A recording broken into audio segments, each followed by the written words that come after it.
السلام علیکم ورحمۃ اللہ۔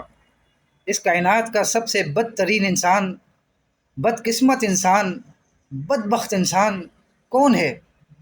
اتنا بدبخت کہ جس کے لیے جبریل علیہ السلام نے بددعا کی ہے، اور امام کائنات امام الانبیاء محمد الرسول اللہ صلی اللہ علیہ وسلم نے اور آپ نے آمین کہی۔ سوچیں، جس کے لیے بددعا کرنے والے جبریل ہوں اور آمین کہنے والے امام کائنات ہوں تو کتنا بدبخت انسان ہوگا۔ ابو ہریرہ فرماتے ہیں، صحیح حدیث ہے کہ آپ صلی اللہ علیہ وسلم ایک مرتبہ ممبر پر تشریف لائے اور 3 مرتبہ آمین کہی۔ صحابہ نے پوچھا، یا رسول اللہ، آپ نے 3 بار آمین کہی، اس کی کیا وجہ ہے؟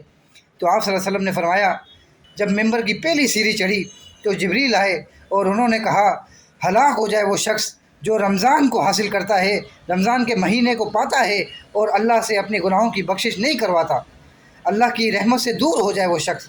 میں نے آمین کہی۔ جب میں دوسری سیڑھی پر چڑھنے لگا، جبریل نے کہا، ہلاک ہو جائے وہ شخص جس کے سامنے آپ کا نام لیا جائے صلی اللہ علیہ وسلم اور وہ درود نہ پڑھے تو وہ ہلاک ہو جائے، اللہ کی رحمتوں سے دور ہو جائے۔ میں نے آمین کہی۔ جب میں تیسری سیڑھی چڑھنے لگا، جبریل نے کہا، ہلاک ہو جائے وہ شخص اللہ کی رحمت سے دور ہو جائے جس نے بڑھاپے کے اندر اپنے ماں باپ کو پایا یا دونوں میں سے کسی ایک کو پایا اور اللہ سے جنت حاصل نہ کر سکا، ان کی خدمت کر کے جنت کو حاصل نہ کر سکا۔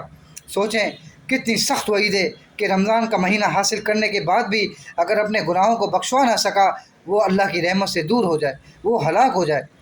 لہذا میرے بھائیوں، ایام معدودات، گنتی کے چند دن رہ گئے ہیں۔ یہ معزز مہمان، یہ قیمتی مہمان ہاتھوں سے پھسلتا جا رہا ہے، نکلتا جا رہا ہے۔ اب بھی موقع ہے، آسمانوں کے دروازے، اللہ کی رحمت کے دروازے کھلے ہوئے ہیں، بخششوں کے دروازے کھلے ہوئے ہیں، جہنم کے دروازے بند ہیں، شیاطین جکڑے ہوئے ہیں۔ اب بھی موقع ہے، اب بھی لوٹ آؤ، اب بھی وقت ہے۔ اللہ سے گناہوں کی معافی مانگ لو، اپنے گناہوں کو معاف کروا دو، اپنے رب کو راضی کر لو، نمازیں پڑھ کے اللہ کو راضی کر لو، روزے رکھ کر اپنے گناہوں کو معاف کروا لو، قیام اللیل کر کے جتنا ہو سکے ذکر و اذکار میں اپنے آپ کو لگا دو۔ یہ تھکانے کا مہینہ ہے۔